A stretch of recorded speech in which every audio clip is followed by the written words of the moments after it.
So I found this article. It's from A Voice for Men. Cites a lot of stats. The real reason so few women are in the boardroom. This is from 2018. And it begins in an interesting fashion. On average, women are rated as slightly better managers than men. Also, women better understand the female consumer's mindset. That's important because women make most of the purchases. So why are only 11% of Fortune 500 senior executives women? That's a small number. That would be used by feminists. You could see it already. Tagline. You could see it coming in. Only 11%. Why? Well, you got to do the dig and figure out why. The primary reason for the 11% figure is that men on average are willing to devote more time to their career. Again, more hours and time it takes. A study conducted by the Business Roundtable, an association of CEOs, found that the average CEO works 58 hours a week. And Fortune 500 CEOs likely work more. That's a lot of hours. That's a lot of hours to put into a week. Do women want to put in that many hours? No.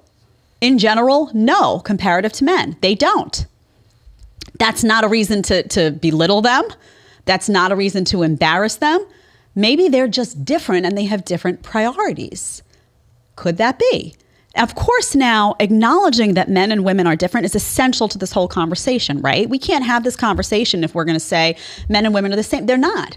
We are not the same. I'm very proud to be a female. I'm not a man. I'm not trying to be a man. I don't want to be a man. We need to get that straight. And you realize why the gender debate becomes so important in all of this. Because if you don't establish basic facts, men are men, women are women, they're different, how do you even have this conversation? Truly, how do you have any conversation? That's why I focus so much on reality versus fiction. Let's look back at the article.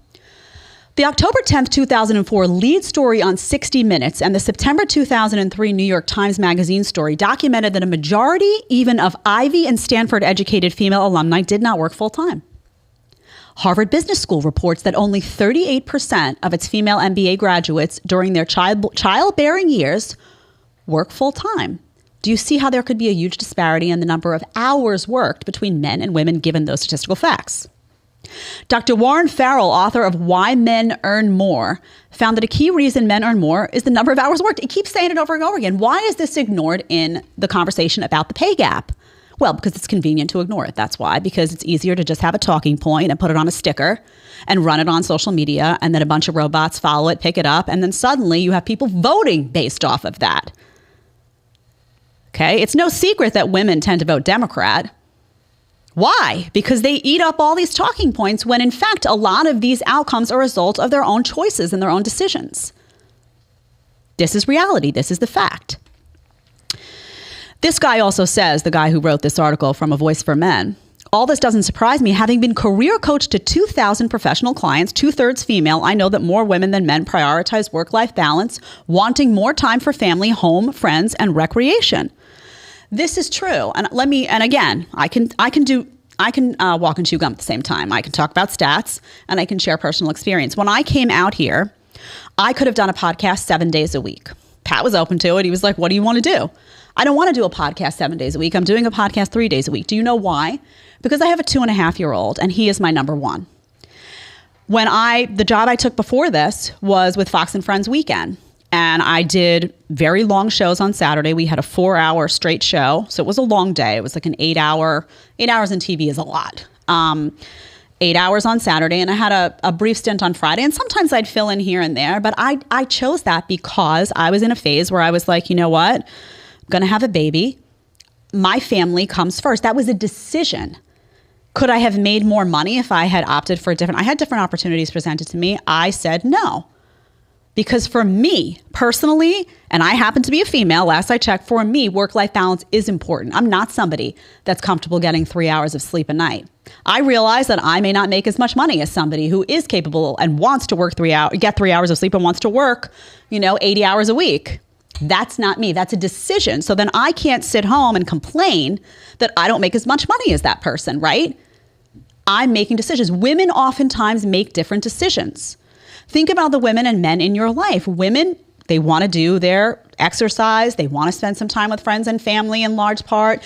Work-life balance is something that women really care about, that oftentimes high-powered men don't care about as much. It's just a reality. Think about the people that you know. The studies support it, but it is reflected in life. That's not to say of course you're going to have a CEO out there, a female who wants to work all day and night. That is not the norm. Okay, so we have to account for that, right? Different outcomes will be produced based on the amount of hours you want to put in. And listen, it's not all about money, right? What leads a fulfilling life is subjective. So I look and say, well, I will make less money by making X, Y, and Z decision.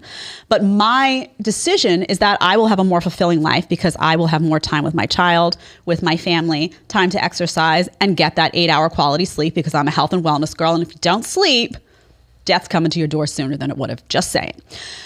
That's my choice, right? Many women feel that way. As a result, they're not sitting in the boardroom as much, right? You have to acknowledge the why for these things. Okay. Let's see. This is interesting to me. He brings up hiring.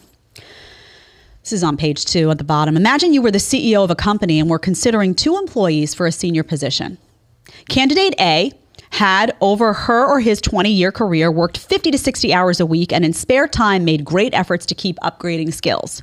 Meanwhile, candidate B worked 40 hours a week and in spare time focused on family, home, and recreation and had taken years off to raise children, thereby losing professional contacts and currency with the latest information and technology. You'd almost certainly choose candidate A. Fact is, more men than women are like candidate A. If you like the short clip, you can catch another one here, or you can catch the full episode right here.